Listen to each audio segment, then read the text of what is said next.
Hey everybody, and welcome to Bright Founders Talk at Tami. Tami is an international software development company that designs, builds, and delivers software for sustainable businesses and promising startups. Welcome to our podcast where we bring you the most inspiring stories of entrepreneurs and experts in the software development industry. Each week, we interview successful leaders who share their unique journeys and valuable insights.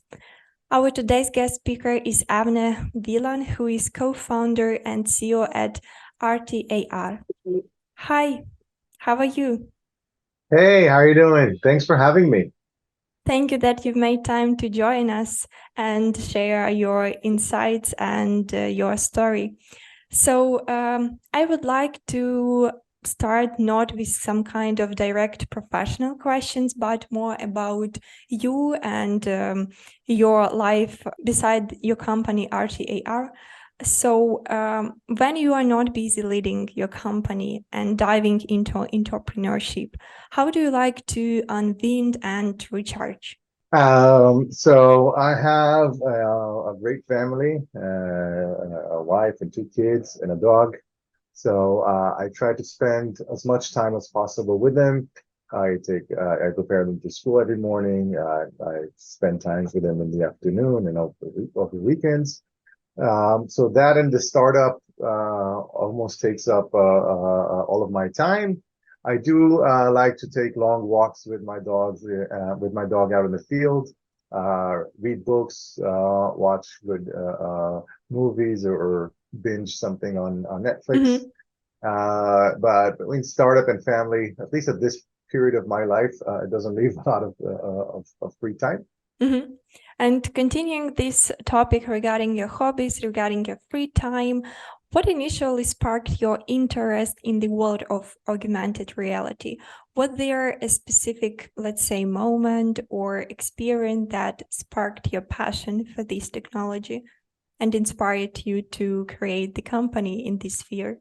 So I spent almost 20 years, actually over 20 years, 21 Mm-hmm. years in the Israeli Defense Forces, working for the government. And I decided that I want to do something completely different. I want to find something that I could show my kids and do something that is Mm-hmm. completely different, something that is fun. I didn't want to go into cybersecurity. I didn't want to do something that would be very boring. And I'm not saying cyber is boring. I have friends that are doing interesting stuff with cyber and fintech. But I wanted to have some fun and try to build something that is visually appealing. I Mm-hmm. will connect to what I'm doing. I will see immediate gratitude in the effects. And I've always loved video. I like storytelling. I like communicating. Mm-hmm. And I had the opportunity to join my amazing co-founders in starting Artie. Mm-hmm. And it was just the right place at the right time. And I joined the co-founding team of Artie. And here we are. So it wasn't that I was into augmented reality my whole life, Mm-hmm. uh, but it's kind of a midlife crisis, if you will, uh, that got me into here. It's really nice that you've managed to combine your, let's say, hobbies or what you like to do, as you said, conversation, communication, and what you want to, for example, in some creative way, your development. It's really nice. So your journey from the security establishment to co-founding RT is truly fascinating. What motivated you to make such a significant career shift and dive into the world of augmented reality? Because I believe you had some fear and concerns regarding like stepping aside and leaving back, for example, let's say some work at cybersecurity and just this shifting. Was it hard? Um, I don't think it was hard. I think it was actually there's something nice about reinventing yourself and doing something that you're not an expert in, you Mhm. haven't done before. It makes you feel alive. It makes you be interested in learning new things. You're not in your routine. You're not doing more of the same. And at the end of the day, my expertise over the years has been to combine people, technology, and business ideas, and make it all work together. And it's at the end, it's down to the people. It's to get the Mhm. right together, set the right goals, and lead through uncertainty. Whether it's in cyber, whether it's in a startup, whether it's in augmented reality in business, Mhm. uh, it's more similar than people might think. And I really believe that in the subject matter, um, A, you need to be able to learn, and B, you need to find the right people around you who are the experts and connect to them and leverage on their knowledge. And that's what we're doing here. So my co-founders do come from 30 years of experience doing augmented reality for video. So it was a good match, and we're Mhm. having fun every single day.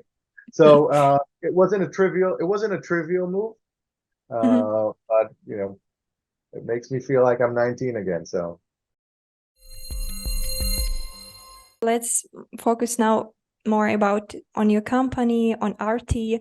So Arty aims to democratize art and make it accessible for any video content creator. So it's your main goal. Can you share some insights into how your platform accomplished this democratizing AR and making it accessible for any video creator?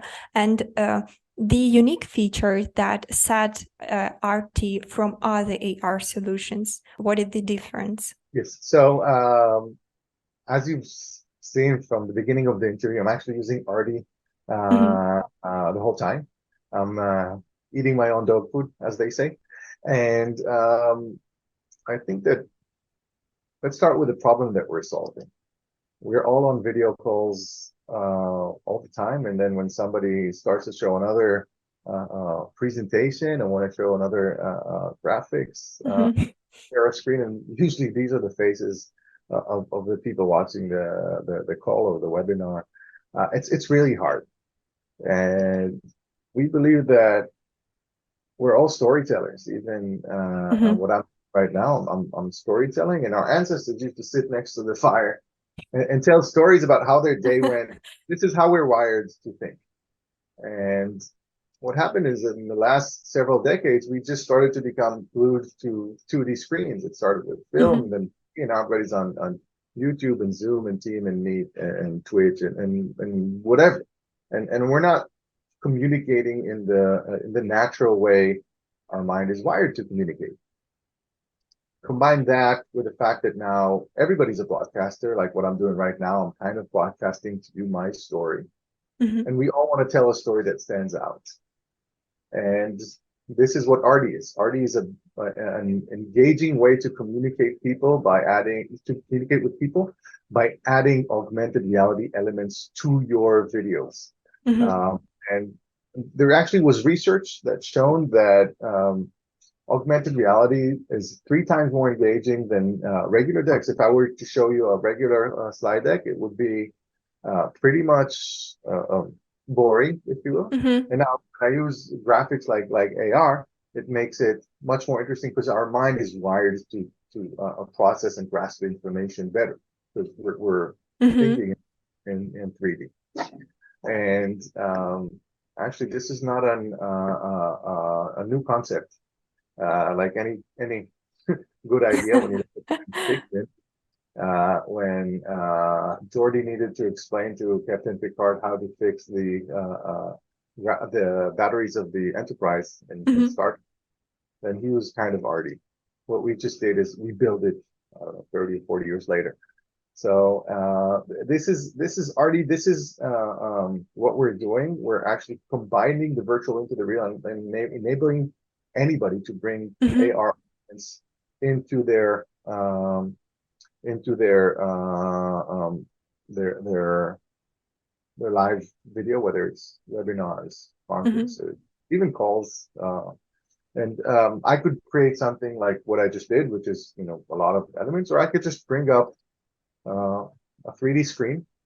Mm-hmm. Uh, and inside of that 3D screen, I could show whatever I want. Here I'm showing Artie's product video, but it could be Mm-hmm. your PowerPoint deck, could be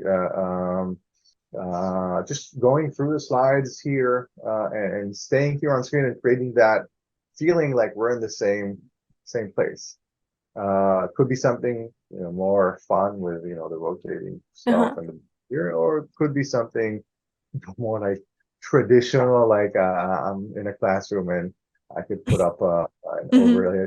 overhead projector and show it on a screen. Possibilities are endless, and that's what we're building.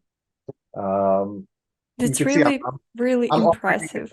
myself, and I'm not, that big of an expert. Anybody could create content. Anybody could add it. It's a, Mm-hmm. it's very easy to use platform. So if you could create a PowerPoint deck, you could create an Artie deck. I could, if you want, I could change the sizes. I could maybe add a little bit of rotation, Mm-hmm. maybe a little bit towards me. Sorry, my other me. So very, very real-time, interactive, easy to use platform. Yes, it just blow my mind. It's really interesting. And I was sitting and waiting what will be next. And so during the presentation, I believe it will work in the same way. So people will focus more on your story and they won't be bored with all of these words, because this augmented reality is really, wow, I am impressed. And so this intersection of technology and storytelling is a powerful one. And how do you envision AR enhancing the art of storytelling?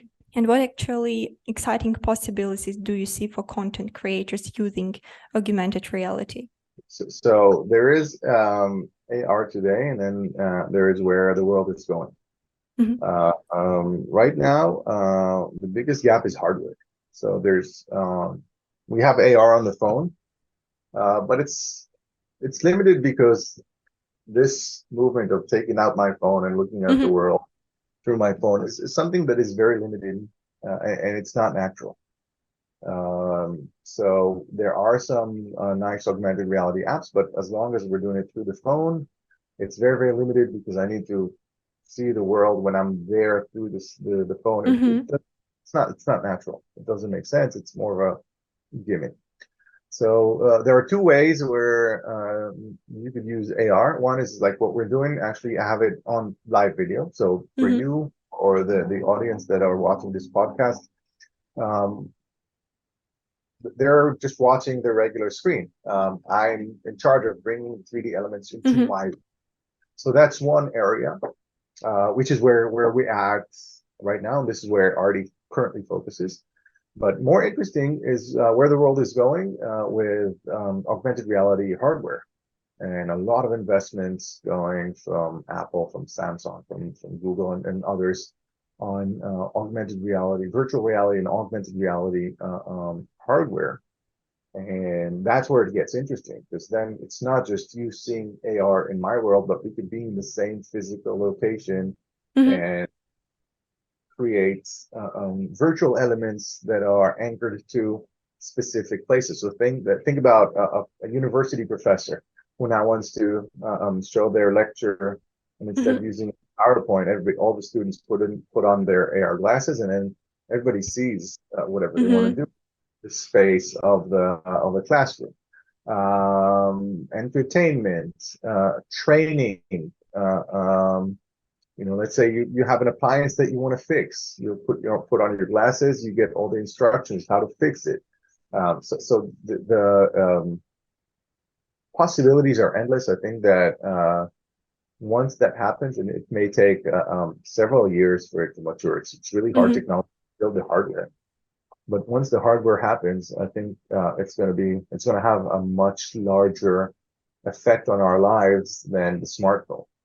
Because in the smartphone, we detach ourselves from the world. Mhm. But when you will have the AR glasses, think about that all that information that you have, and I haven't even said a word about AI and where this world is going, but will be available to you all the time as a layer on top of reality, with information, with social activity, with additional aspects that will help be more productive, be more creative, Mhm. and make better use of our space and environment.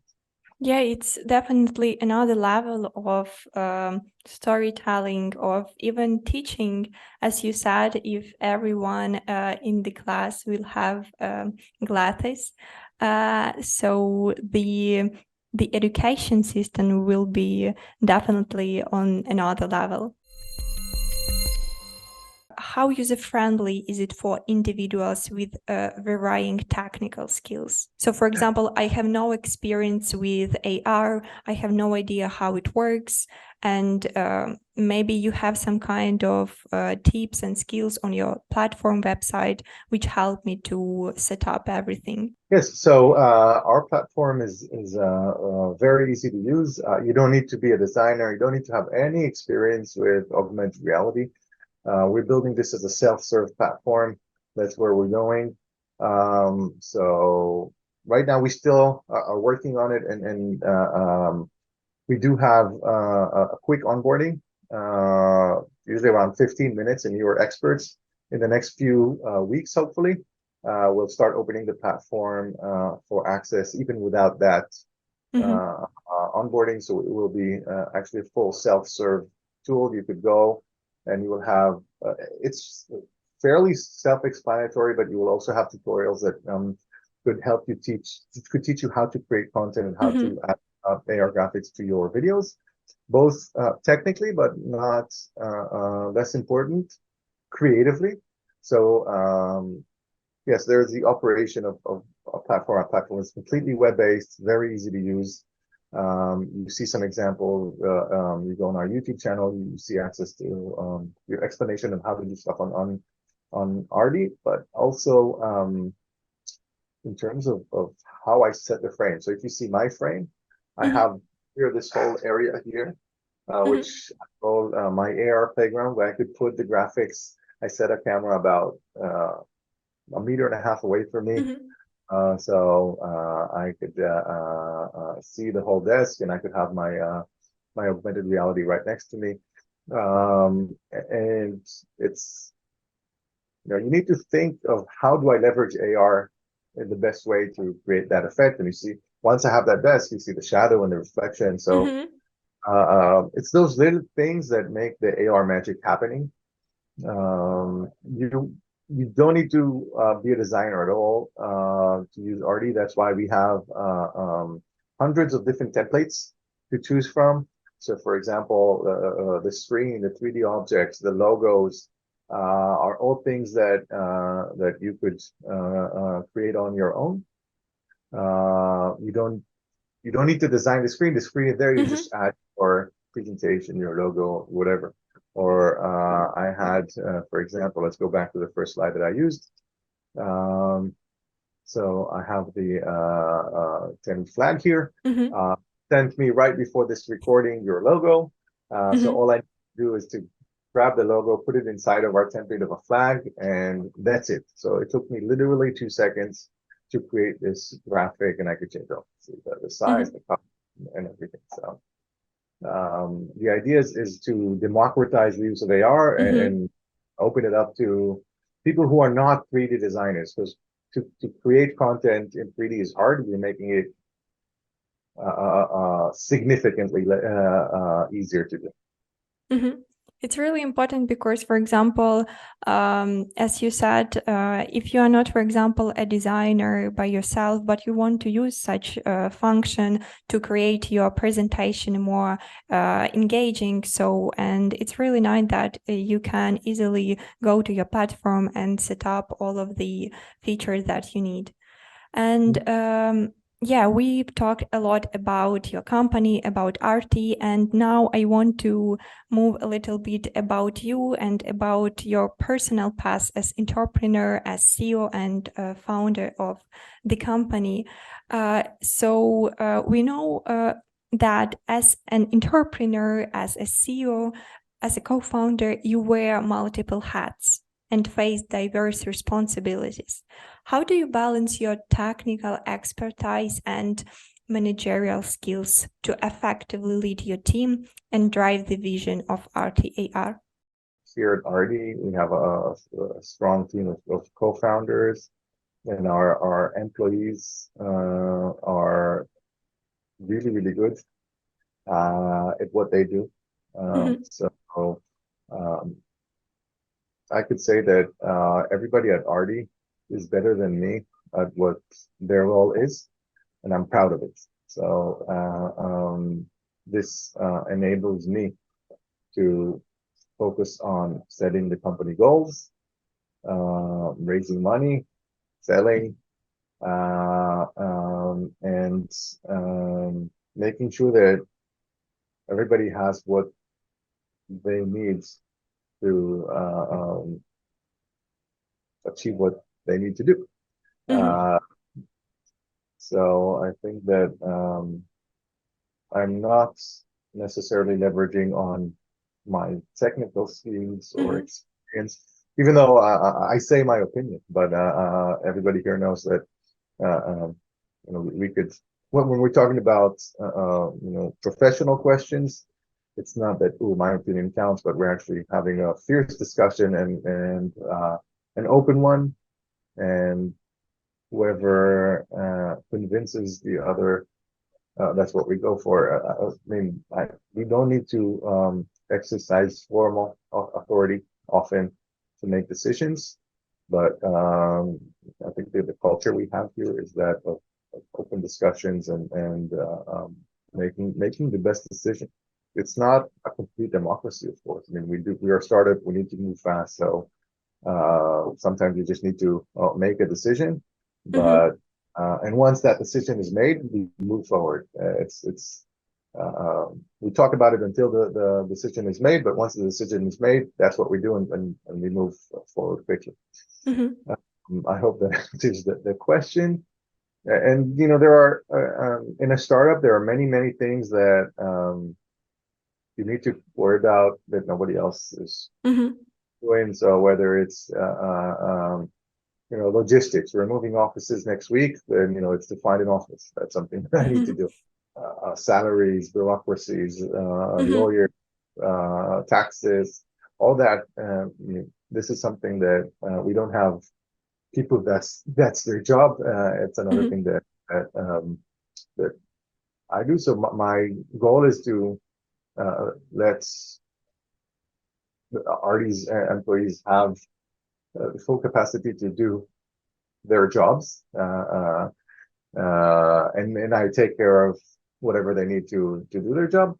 Having said that, since we're a startup, there's nothing that is somebody else's job. I mean, if one of the engineers has to say something about our product video, then we'll listen, and they know that they could say something about the product video.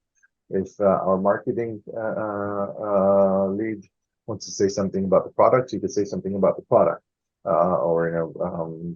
Everybody goes into the system, they test it, they find issues that they want to, they think that we should improve, or bugs if we find, then everybody's part of everything.